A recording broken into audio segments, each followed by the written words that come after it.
ये कहानी 1965 की है। अमीर शेख का परिवार कोलकाता में रहता था। इस परिवार में 3 लोग थे, आमिर शेख और उनका पत्नी जोया शेख और उनका बेटा अनीस शेख। जी, अनीश का हॉस्टल में जाकर पढ़ना बहुत जरूरी है क्या?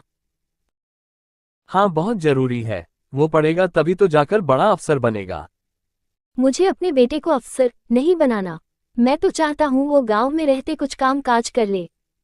ओहो बेगम जी, कभी तो बड़ा सोचिए। सोचिए, अगर आपका बेटा बड़ा अफसर बन गया तो समाज में हमारी कितनी इज्जत बढ़ जाएगी। अगर हॉस्टल में जाकर हमारा लड़का खुद से लड़की को पसंद करके शादी ब्याह करके उधर ही रह जाए तो गांव में हम किसी को फिर मुंह दिखाने के लायक नहीं रहेंगे। मुझे अपने बेटे पर पूरा भरोसा है। आप बस उसका सामान पैक कर दीजिए, हम उसे आज शाम ही छोड़ आएंगे हॉस्टल। ठीक है, ऐसे भी आप किसी की सुनते कहाँ हैं? जोया शेख नहीं चाहती थी अनीश उससे दूर जाए, मगर अनीश को और पढ़ना था, इसलिए ना चाहते हुए भी उनको उसका सामान पैक करना पड़ा। आखिर वो घड़ी आ ही गया जब अनीश को हॉस्टल जाना था। शाम के 5 बजे यूं गाड़ी पर बैठ गया हॉस्टल जाने के लिए। गाड़ी कुछ देर चलने के बाद अचानक रुक गया। क्या हुआ पापा? लगता है कार का टायर पंचर हो गया, मैं देखता हूँ। आमिर शेख ने देखा कार के सारे टायर एक साथ पंचर हो गए थे। अरे बाप रे, कार का सारे टायर पंचर है। जोया, तुम दोनों गाड़ी में बैठो, मैं पंचर बनाने वाले को लेकर आता हूँ। जल्दी आना पापा। हाँ बेटा, अभी गया, बस अभी आया। आमिर शेख दोनों को अकेला छोड़कर चले गए। अब काफी समय बीत चुका था, अंधेरा होने वाला था। अनीश को डर लग रहा था। माँ, पापा अभी तक नहीं आए। बेटा आ जाएंगे, वो टायर वाला दूर होगा, उसको लाने में समय लगेगा ना। पर माँ, अब अंधेरा हो रहा है। तो क्या हुआ, मैं हूँ ना तेरे साथ, तू चिंता मत कर, मैं यही हूँ। जोया शेख ने अनीस को तसल्ली दिया। अब काफी समय बीत चुका था, सूरज ढल गया, अंधेरा हो चुका था। जोया और अनीश अभी भी कार पर ही थी। अचानक कार की खिड़की में एक कुबड़ा तांत्रिक आ गया।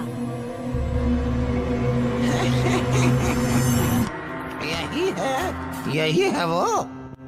माँ! अनीस डर के मारे अपने माँ के गले लग गया। निकल निकल यहाँ से।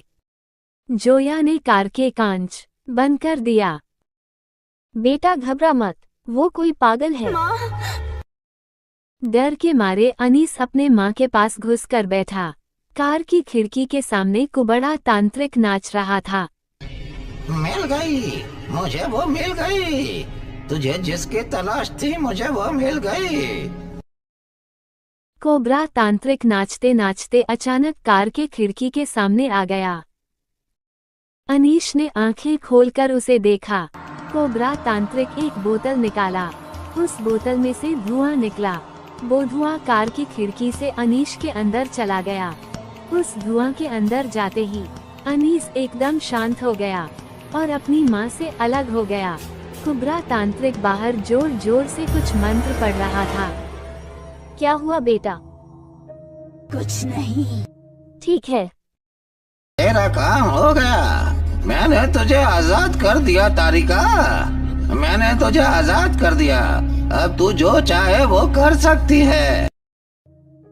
कोबरा तांत्रिक उधर से चला गया। फिर कुछ देर बाद आमिर शेख टायर पंचर वाला को साथ लेकर आया।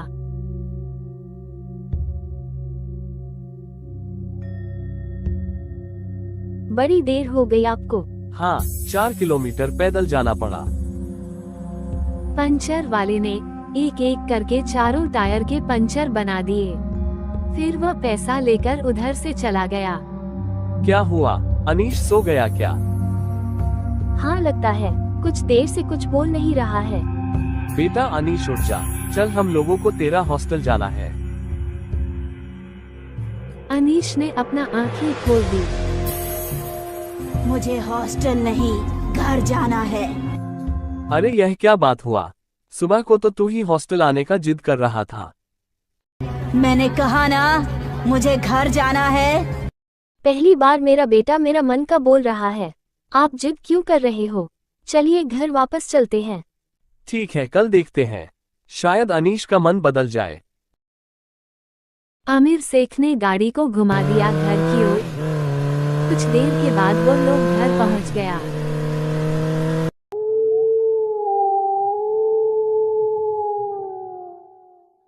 इसे क्या हुआ? क्या पता, जब से वो गाड़ी में कुबरा तांत्रिक आया था तब से ही वो ऐसा चुपचाप हो गया। कौन तांत्रिक आया था?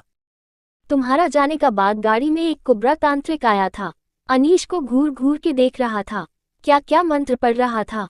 क्या क्या बोल रहा था? वो तो बहुत कुछ बोल रहा था, मुझे ज्यादा कुछ समझ में नहीं आया, मगर इतना बोल रहा था, तारिका जा, तुझे मैंने आजाद कर दिया, अब तू जो चाहे वो कर सकती है। मतलब तारिका का आत्मा वापस आ गया।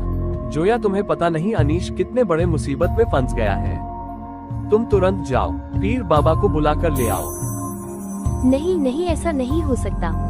वक्त जाया ना करो, तुम तुरंत जाओ, वक्त नहीं है हमारे पास ज्यादा। जोया शेख पीर बाबा को बुलाने गया और आमिर शेख डरते डरते अनीश के कमरे की तरफ गया। कमरा पहुंचकर उसने जो मंजर देखा, आमिर शेख थर थर कांपने लगा। चले जा। अनीश मेरा बेटा, ये तुम क्या बोल रहे हो? मैं अनीश नहीं, पहचाना मुझे? मैं तारिका हूँ। छोड़ दे मेरे बच्चे को तारिका, मैं तेरे आगे हाथ जोड़ता हूँ। तूने मुझे छोड़ा था, तूने तो गांव वाले का साथ मिलकर मुझे जिंदा जलाकर मारा था। वो तो इसलिए कि तू गांव की मासूम बच्चे का बलि दे रही थी, अपने शैतान को खुश करने के लिए, वरना मुझे क्या जरूरत है। उस दिन मेरा साधना सफल हो जाता, मैं दुनिया का सबसे ताकतवर जादूगर बन जाता, मगर तूने होने ना दिया। आज मेरा साधना सफल होगा तेरे बच्चे का बलि देकर। मैं तेरे आगे हाथ जोड़ता हूँ, मेरे बच्चे पर रहम कर। हक अल्लाह। दुष्ट आत्मा, तू वही रुक जा, वरना मैं तुझे जलाकर राख कर दूंगा। तू मेरा कुछ नहीं बिगाड़ पाएगा। मैं तारिका हूँ, तारिका। प्रेतलोक में सब मुझे काल कहते हैं। अपना जान बचाना चाहता है तो भाग जा, वरना आज तेरा भी बलि चढ़ा दूंगा। बदजुबान, रुक जा, तुझे तेरी औकात दिखाता हूँ। हक अल्लाह।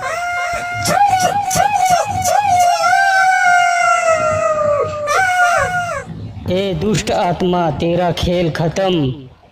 बाबा ने अपने करामाती ताकत से एक बोतल निकाला और उस दुष्ट आत्मा को उस बोतल का अंदर बंद कर दिया। ए ले, इस बोतल को ले जाकर किबले की तरफ मुंह करके अपने घर के पीछे में दफना देना, और लौटते समय चाहे कुछ भी हो जाए, पीछे पलट कर नहीं देखना। मेरे बच्चे का जान बचाने के लिए आपको शुक्रिया बाबा जी। एक बस रब का शुक्र अदा कर। हक अल्लाह। मैं चलता हूँ, मेरे जाने का समय हो गया है। बाबा के कहे अनुसार आमिर शेख उस बोतल को ले जाकर घर की पश्चिम की ओर दफना दिया, और उसके बाद से उन लोगों का जीवन में और कोई रहस्यमयी घटना नहीं घटा।